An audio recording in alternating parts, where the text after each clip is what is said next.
Andhra Pradesh film society వారి ఆహ్వానంలో మేరకు Vamsi film society వారు నిర్వహిస్తున్న పరమవీర చక్ర అభినందన సభకు మా చలనచిత్ర పరిశ్రమ యొక్క ఆహ్వానాన్ని మన్నించి తమ విలువైన కాలాన్ని వెచ్చించిన మా ముఖ్య అతిథులు పూర్వ ముఖ్యమంత్రి గారు పెద్దలు గౌరవనీయులు కొణిజేటి రోషయ్య గారికి, అలాగే సభాధ్యక్షులు కళాబంధువు టి సుబ్బరామిరెడ్డి గారికి, అలాగే మానవ వనరుల శాఖ సహాయ మంత్రి మా అక్క దగ్గుబాటి పురంధరేశ్వరి గారికి, అలాగే బండారు దత్తాత్రేయ గారికి,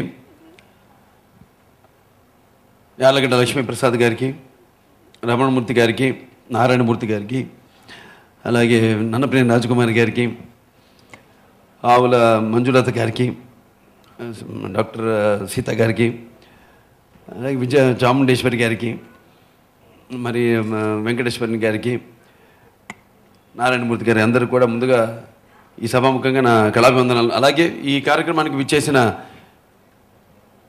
కళా పోషకులకు, పాత్రికేయులకు, అభిమానులకు అందరూ కూడా నా హృదయపూర్వక కళాభివందనాలు తెలియజేసుకుంటున్నాను. ఈరోజు చాలా ఆనందంగా ఉంది. ఎందుకంటే ముఖ్యంగా చిత్రం పరమవీర చక్ర చిత్రం మా బహుముఖ ప్రజ్ఞాశాలి దర్శకరత్న డాక్టర్ దాసరి నారాయణరావు గారి 150వ చిత్రం కావడం, అందులో నేను నటించడం కథానాయకుడిగా అన్నది నా అదృష్టంగా భావిస్తున్నాను. ఎప్పటి నుంచో ఉండింది ఆయన దర్శకత్వంలో చేయాలని. సరే, ఇప్పుడు ఈ 150 చిత్రం కోసమేనేమో అది ఆగుంది. ఇప్పుడు ఈ పరమవీర చక్ర రూపంలో, అంటే పరమవీర చక్ర చిత్రం అనేది నాకు చాలామంది చెప్పారు, సింహ చిత్రం పెద్ద హిట్ అయ్యాక ఓహో ఇక మంచి కమర్షియల్ పిక్చర్ అన్న. నేను అన్నాను, కమర్షియల్ పిక్చర్ అంటే ఏంటి, దానికి అర్థం ఏంటి అన్నాను. కమర్షియల్ సినిమా అంటే ఒక చిన్న సినిమా ఆడుతుంది, డబ్బులు చేసుకుంటుంది, 100 రోజులు ఆడుతుంది, అది కమర్షియల్ సినిమా కాదా? అలాగే ఒక మంచి మెసేజ్ జనంలోకి వెళ్తుంది, ఆ జనంలోకి వెళ్ళి జనాన్ని ఆలోచింపజేసే ఒక సినిమా, అది కమర్షియల్ సినిమా కాదా అని నేను చాలామందిని ప్రశ్నించడం జరిగింది. ఎందుకంటే సినిమా అన్నది ఒక సాధారణమైన ప్రక్రియ కాదు. సినిమా అన్నది నాన్నగారు స్వర్గీయ శ్రీ నందమూరి తారక రామారావు గారు మొట్టమొదటి సినిమా ద్వారా ఆయన మంచి మాస్ హీరోగా ఉన్నప్పుడు కూడా, మంచి పండు వయసులో ఉన్నప్పుడు ఎన్నో రకాల ప్రయత్నాలు చేయడం, అలాగే ఆయన ప్రతి సొంత చిత్రాల్లో కూడా టైటిల్స్ స్త్రీలకు, ముఖ్యంగా స్త్రీలను ఉద్దేశించి వాళ్ళ యొక్క అభివృద్ధి కోసం, వాళ్ళ యొక్క సంక్షేమం కోసం అని ఎన్నో సినిమాలు తీయడం జరిగింది. తల్ల పెళ్ళమ్మ కావచ్చు, కోడదద్దిన కాపురం కావచ్చు, వరకట్నం కావచ్చు, అలా ఎన్నో సినిమాలు. అలాంటి ఇవాళ చూస్తున్నాం మనం. ఇవాళ సమాజం ప్రతితో ఒక వినోదంలా తయారైంది. ప్రతిదీ అంటే పక్కింటోడికి ఏదైనా నష్టం జరిగితే నాకేంటి, నా ఒక చిన్న మా సినిమా ఇండస్ట్రీలో కూడా జరిగింది. 2 సినిమాలు విడుదలైనాయి, లగాన్ అని, గదర్ అని. గదర్ ఏమో నార్త్ ఇండియాలో పెద్ద హిట్ అయింది, లగాను నార్త్ కంటే కూడా సౌత్ ఇండియాలో పెద్ద హిట్ అయింది. ఎందుకంటే మనకి శత్రువులు చాలా దూరం, ఉత్తర భారతదేశానికి చాలా దగ్గర, అటు పాకిస్తాన్, ఇటు చైనా. వాళ్ళని కొల్లగొట్టిన తర్వాత కదా మన మీదకు రావాలి అని ఇక్కడ సినిమాలు హ్యాపీగా చూసాం మనం. లగాన్ సినిమా, క్రికెట్, ఎవరో ఇందాక ప్రస్తావించినట్టు అది కార్గిల్ యుద్ధంలో ఎందరో వీర జవాన్లు మరణిస్తే దాని గురించి ఎవడు మాట్లాడుకోకుండా, ఎవడు ఏమి కించిత్ అసలు మనసులో ఎటువంటి బాధ కలగలేదు కదా. క్రికెట్ మ్యాచ్ ఇండియా గెలిచిందని జెండాని భుజాల మీద వేసుకుని పరిగెత్తిన దౌర్భాగ్య పరిస్థితుల్లో ఉన్నాం ఈరోజు మనం. అడవిలో సింహాన్ని చూస్తుంటావు, జూలో సింహాన్ని చూస్తుంటావు, కానీ జనంలోంచి బయటకు వచ్చిన సమర సింహాన్ని చూస్తుంటావు. ఆ సమర సింహమే నా హీరో. ఢిల్లీ పీఠాన్ని కదిలించిన చరిత్ర మాది. ఇవాళ మనం ఇక్కడ ఇంత అందరం గుండెల మీద చేయి వేసుకుని భారతీయులు ఇవాళ 100 కోట్లు సుమారుగా చూస్తున్నాం మనం. జనాభా కూడా ఎలా పెరుగుతుందో ఇవాళ మనం సుమారుగా సంవత్సరానికి 1,65,00,000 మంది పుడుతున్నారు. ఈ 260కి సుమారుగా 170 కోట్లు చేరే ప్రమాదం ఉంది మన జనాభా. ఆంక్షలు పెట్టందే ఇక్కడ మన జనాభాని కంట్రోల్ చేయలేము, ఇక్కడ రాజకీయాన్ని కూడా మనం కంట్రోల్ చేయలేము. ఈ సినిమాలో ఎంతో మంచి సందేశం ఉంది, చెప్పాము. ఏదో ఒక 10 మంది ఎంపీలు ఉంటే చాలు, ఒక 10 మంది ఎమ్మెల్యేలు ఉంటే చాలు, రాష్ట్రం అంతా వాడి అబ్బ సొత్తు, లేకపోతే ఒక 10 మంది ఎంపీలు ఉంటే చాలు, పార్లమెంటు వాడి వాడి అమ్మ మొగుడి సొత్తు అని. సో అలా ఈ యొక్క దేశాన్ని ఇక ముందు పరిరక్షించగలిగేది ఒక సైన్యం అని నా పూర్తి నమ్మకం. ఎందుకంటే ఒక ముందు ప్రజల్లో ఈ సినిమా విడుదలైనంత నాకు తెలిసింది ఏంటంటే, చాలామంది నా శ్రేయోభిలాషులు కానీ నా అభిమానులు కానీ వాళ్ళంతా గర్వంగా చెప్పుకోదగ్గ విషయం ఏంటంటే, ట్రెండ్. ఇప్పుడు నేను ఇందాక అక్కడి నుంచి ఇక్కడికి వచ్చాను, ట్రెండ్ అన్నారు.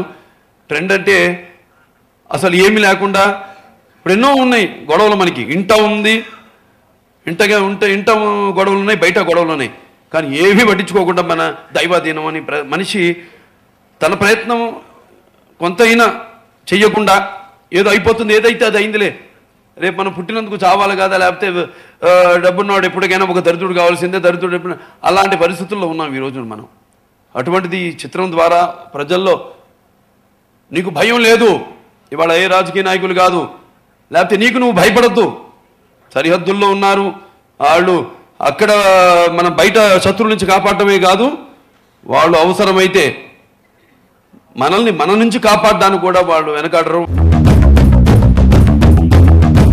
ఏందివే అవ్వల్ తాలూకుదారుగా నేను యుద్ధం ఆపివేస్తే భూమి పట్టా చేస్తారా?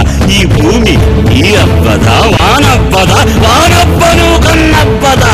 గడ్డి దవ్వి హింసబెట్టి చెట్లు పెంచినారురా, పాదుగట్టి కొండగట్లు నాట్లు పెట్టినారురా. మీరు పండే పట్టు పరుగు కాదురా పాడవి భూమి. కొన్ని దేశాల్లో మిలిటరీ ఎడ్యుకేషన్ అనేది కంపల్సరీ. 2 సంవత్సరాలు అమెరికాలో నాకు తెలిసి చాలా కంపల్సరీ. అటువంటిది ప్రభుత్వం చేపట్టి అటువంటిది ఒకటి తీసుకొస్తే తప్ప ప్రతి పౌరుల్లో నుంచి కూడా దేశం పట్ల తనకు గల బాధ్యతని గుర్తించి అవసరమైనప్పుడు తుపాకీ పట్టుకుని ఇంట శత్రువుల్ని బయట శత్రువులను కూడా అంతం చేసే వీర జవాను ప్రతి ఒక్కడి సమాజంలో ప్రతి పౌరుడు కావాలని నేను ఈ సభాముఖంగా మనవి చేసుకుంటున్నాను. అటువంటిది ఒక చట్టం తీసుకురావాలని నేను చూస్తున్నాను. ఈ సినిమా చేసేటప్పుడు ఎన్నో విషయాలు తెలుసుకున్నాను నేను. నా తోటి కొంతమంది నిజంగానే ఇదివరకు ఆర్మీలో ఉండి రిటైర్ అయిన వాళ్ళని కొంతమంది చేత తర్ఫీదు అంటే లొకేషన్లో సెల్యూట్ నుంచి మార్చింగ్ నుంచి కూడా తీసుకోవడం జరిగింది.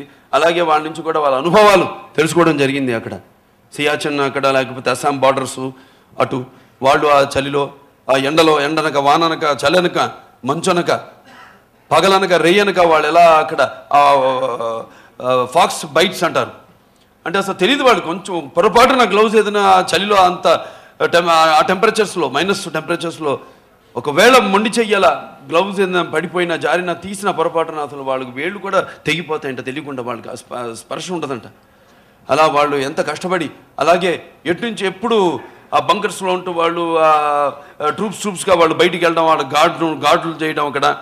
అలాగే ఎక్కడి మొత్తం ఈ బుల్లెట్ల యొక్క వర్షం ఎటు నుంచి ఎటు వస్తుందో తెలియదు.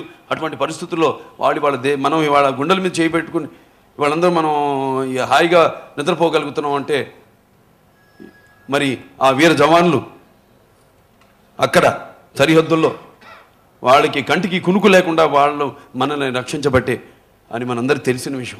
జనం కోసమే జన్మించామని, జనం కోసమే మరణిస్తామని, లక్షల కోట్లు దోచుకుపోయే దోపిడి దొంగలు మనకొద్దు, చట్ట సభలను కట్టడి చేసే రౌడీ దర్బార్ మనకొద్దు, రాజ్యం తెచ్చిన మహాత్ములంతా మళ్ళీ పుట్టాలి. ఇటువంటి మంచి సినిమా ఈ పాత్ర ద్వారా భాష కూడా నాకు ఒక నటుడిగా నా అదృష్టంగా నేను భావిస్తున్నాను. ఒక ఆదిత్య త్రిశిష్ణాయని కానివ్వండి, ఒక శ్రీకృష్ణదేవరాయల పాత్ర ద్వారా, లేకపోతే ఒక భైరవ దీపం కానివ్వండి, లేకపోతే నా ప్రతి సినిమాలో సాంఘిక చిత్రంలో కూడా ఇప్పుడు సమరసింహారెడ్డి లేకపోతే వేరే సినిమాల్లో కూడా డైలాగులు పెద్దలు చెప్పడమే కాదు, చిన్న చిన్న పిల్లలు కూడా మీసాలు పైకి మెలేస్తూ తొడలు కొట్టుకుంటూ ఆ డైలాగ్ చెప్తుంటే ఎంత ఆనందంగా ఉంటుందో ఒక నటుడిగా. ఎంతకంటే ఏం కావాలి? ముందుగా ఆ పుణ్య దంపతులు నందమూరి తారక రామారావు గారు, బసవ తారకమ్మ వాళ్ళ ఆశీస్సులు, అలాగే ఆ యొక్క లక్ష్మీ నరసింహస్వామి కరుణా కటాక్ష వీక్షణలతో ఈ చిత్రం వీర విజృంభణ స్వైర విహారం చేస్తున్నందుకు, ఈ సినిమాని ఆదరించినందుకు ముఖ్యంగా ప్రేక్షకులకి, నా అభిమానులకి అందరూ కూడా నా కృతజ్ఞతలు తెలియజేసుకుంటూ మరొకసారి ఆహ్వానాన్ని మన్నించి తమ విలువైన కాలాన్ని వెచ్చించిన అందరికీ, ప్రముఖులందరికీ, మీకందరికీ అందరూ కూడా నా కృతజ్ఞతలు తెలియజేసుకుంటూ నేను సెలవు తీసుకుంటాను.